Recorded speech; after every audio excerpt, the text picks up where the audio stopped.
بسم اللہ الرحمن الرحیم۔ السلام علیکم ورحمۃ اللہ وبرکاتہ۔ الحمدللہ، آج ہم انبیاء کرام علیہم السلام کے فضائل و مناقب پر مشتمل ایک نئی کتاب کا آغاز کرنے جا رہے ہیں، اور آج سب سے پہلے جس نبی کا ذکر کریں گے وہ ہیں ابو البشر حضرت آدم علیہ السلام۔ تو شروع کرتے ہیں حضرت آدم علیہ السلام کے فضائل و مناقب۔ حضرت ابو ہریرہ رضی اللہ عنہ بیان کرتے ہیں کہ حضور نبی اکرم صلی اللہ علیہ وآلہ وسلم نے فرمایا، بہترین دن جس میں سورج طلوع ہوا جمعہ کا دن ہے۔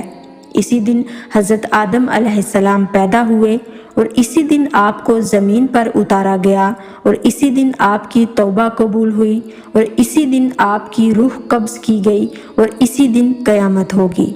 حضرت ابو لبابہ بن عبد المنذر رضی اللہ عنہ بیان کرتے ہیں کہ حضور نبی اکرم صلی اللہ علیہ وآلہ وسلم نے فرمایا، بے شک جمعہ کا دن تمام دنوں کا سردار ہے، اور باقی دنوں سے بڑھ کر اللہ تعالیٰ کے ہاں عظمت والا ہے، اور اللہ تعالیٰ کے ہاں اس کی عظمت عید الاضحیٰ اور عید الفطر سے بھی بڑھ کر ہے، کیونکہ اس دن میں 5 خصلتیں پائی جاتی ہیں۔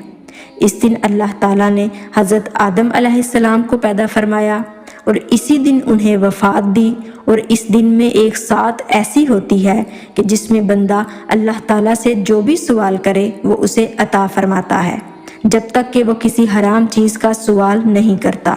اور اسی دن قیامت برپا ہوگی۔ کوئی مقرب فرشتہ، آسمان، زمین، ہوا، پہاڑ اور سمندر ایسا نہیں جو جمعہ کے دن سے نہ ڈرتا ہو، کیونکہ اس دن قیامت برپا ہوگی۔ اسی طرح حضرت ابو موسیٰ رضی اللہ عنہ سے مرفوعاً مروی ہے، وہ بیان کرتے ہیں کہ جب اللہ تعالیٰ نے حضرت آدم علیہ السلام کو جنت سے نکالا تو انہیں جنت کے پھل عطا فرمائے، اور ہر چیز کی کاریگری سکھائی، اور فرمایا، تمہارے یہ دنیاوی پھل جنت کے پھلوں میں سے ہیں، سوائے یہ کہ یہ دنیاوی پھل ذائقہ میں بدلتے رہتے ہیں، لیکن جنت کے پھل ذائقہ میں تبدیل نہیں ہوتے۔ حضرت ابو امامہ رضی اللہ عنہ بیان کرتے ہیں کہ ایک شخص نے عرض کیا، یا رسول اللہ، کیا حضرت آدم نبی تھے؟ آپ صلی اللہ علیہ وآلہ وسلم نے فرمایا، ہاں، اور انہیں اللہ تعالیٰ کی طرف سے سکھایا گیا، اور اللہ تعالیٰ نے ان سے کلام فرمایا۔ اس شخص نے عرض کیا، حضرت آدم علیہ السلام اور حضرت نوح علیہ السلام کے درمیان کتنا عرصہ ہے؟ آپ صلی اللہ علیہ وآلہ وسلم نے فرمایا، 10 صدیاں۔ اس شخص نے عرض کیا، حضرت نوح علیہ السلام اور حضرت ابراہیم علیہ السلام کے درمیان کتنا عرصہ ہے؟ آپ صلی اللہ علیہ وآلہ وسلم نے فرمایا، 10 صدیاں۔ صحابہ کرام نے عرض کیا، یا رسول اللہ، کل کتنے رسل عظام تھے؟ آپ صلی اللہ علیہ وآلہ وسلم نے فرمایا، 315 کا ایک جمع غفیر تھا۔